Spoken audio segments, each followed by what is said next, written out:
Chère fleuve méridienne, cher fleuve méridien, bonjour.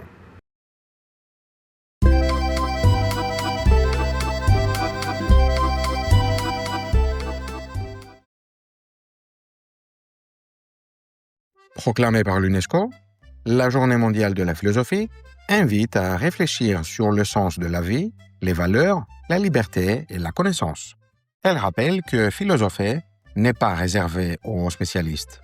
En effet, poser des questions, discuter, douter ou chercher à comprendre fait partie de l'expérience humaine. Cette journée souligne ainsi l'importance du dialogue, de l'esprit critique et de la curiosité intellectuelle dans la construction d'un monde plus ouvert et plus éclairé. Voie F, destination sentier tracé. Attention au départ.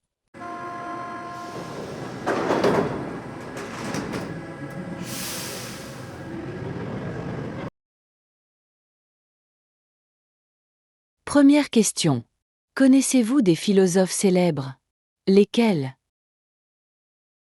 On peut évoquer quelques philosophes connus comme Socrate, Platon, Aristote, Descartes, Voltaire ou encore Simone de Beauvoir. Même si on ne connaît pas très bien leurs idées, on reconnaît souvent leurs noms. On peut aussi expliquer simplement ce qu'est un philosophe, quelqu'un qui pose des questions, qui réfléchit au monde, à la liberté, au bonheur ou à la justice.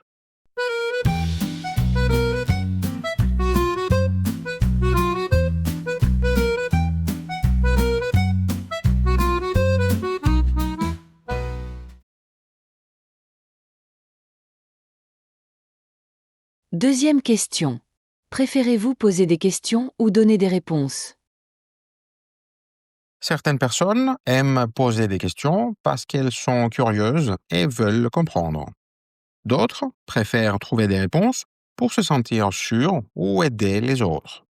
On peut donner un exemple simple, poser une question en classe, demander pourquoi quelque chose arrive ou expliquer une réponse à un ami. Les deux sont importants pour apprendre.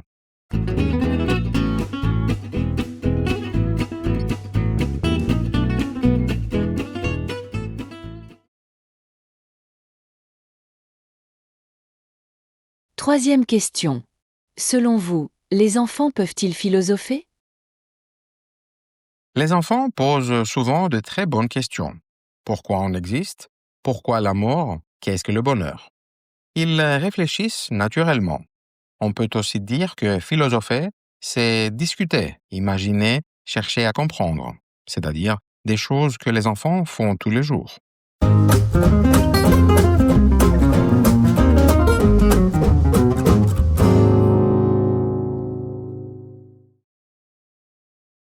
Voie L, destination terrain conquis. Attention au départ.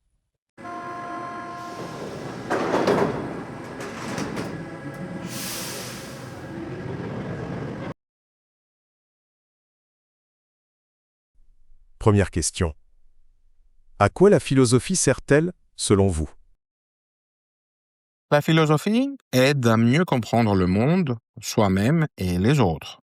Elle permet de réfléchir sur des sujets importants comme la liberté, le bonheur, la justice, les émotions, les valeurs ou la société.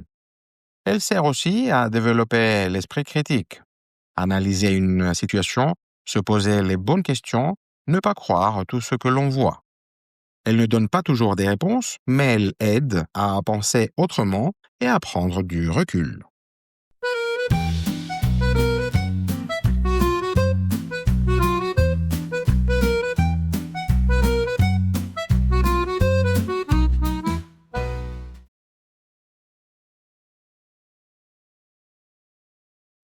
Deuxième question. Quelles grandes questions les philosophes se posent-ils? On peut citer des thèmes universels. Qu'est-ce que le bien? Qu'est-ce que la vérité? Comment être heureux? Qu'est-ce que la justice? Que puis-je savoir? Que dois-je faire? On peut aussi donner des exemples modernes. Le rôle de la technologie, le sens de la liberté aujourd'hui, l'éthique scientifique, l'écologie ou les droits humains. Toutes ces questions traversent le temps, mais elles restent très actuelles.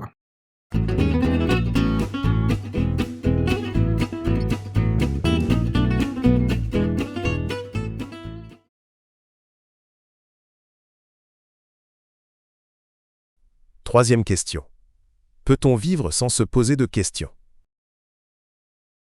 Certaines personnes ne ressentent pas le besoin de réfléchir beaucoup, mais la plupart se posent tôt ou tard des questions sur leur vie, leur avenir, leurs choix ou leurs valeurs. Se poser des questions permet d'avancer, de comprendre ce que l'on veut vraiment et de prendre des décisions plus libres. Vivre sans réfléchir peut sembler plus simple, mais cela limite la connaissance de soi et la compréhension du monde.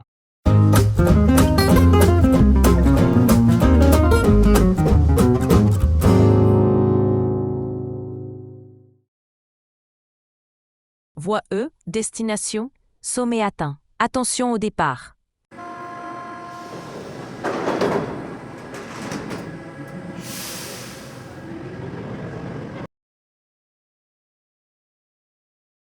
Première question. La philosophie est-elle réservée à une élite intellectuelle? L'histoire de la philosophie a longtemps été liée aux universités et aux cercles savants, mais philosopher n'exige ni diplôme ni langage complexe. Les cafés philosophiques, la philosophie pour enfants ou les débats citoyens montrent que la réflexion appartient à tous. Cependant, la manière dont elle est enseignée et institutionnalisée peut parfois créer une barrière sociale ou culturelle. La question est donc de savoir comment rendre la pensée accessible sans la simplifier à l'excès.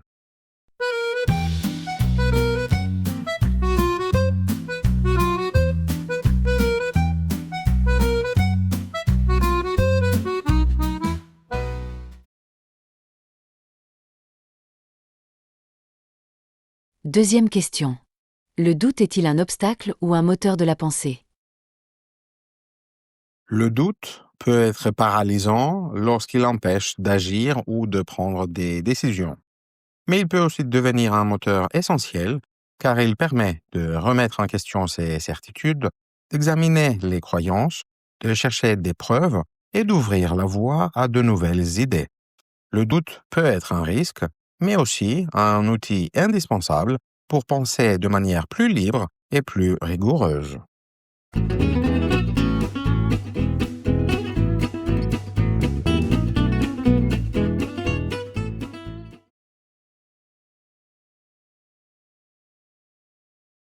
Troisième question. L'intelligence artificielle nous oblige-t-elle à repenser ce que signifie penser? L'intelligence artificielle peut analyser, prédire, imiter ou produire du contenu, mais elle n'a pas d'expérience personnelle, d'intuition, de conscience ni d'émotion. Elle nous pousse donc à réfléchir à ce que signifie vraiment penser. Face à une machine capable d'effectuer de nombreuses tâches intellectuelles, on remarque plus clairement ce qui appartient spécifiquement à l'être humain. Comprendre le contexte, associer des idées, interpréter des nuances, imaginer des possibilités ou donner du sens à ce que l'on vit. L'IA ne remplace pas la pensée humaine, mais elle nous amène à distinguer le simple traitement de données de ce qui implique réellement la conscience, l'expérience et la construction de sens.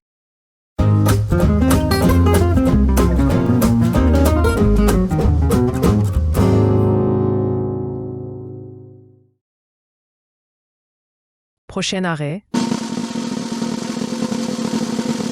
Loin des ombres du passé qui me tenaient, je m'élève haut, rien ne peut m'arrêter. Merci d'avoir regardé cette vidéo. Si elle vous a plu, mettez un pouce bleu et abonnez-vous pour ne rien manquer.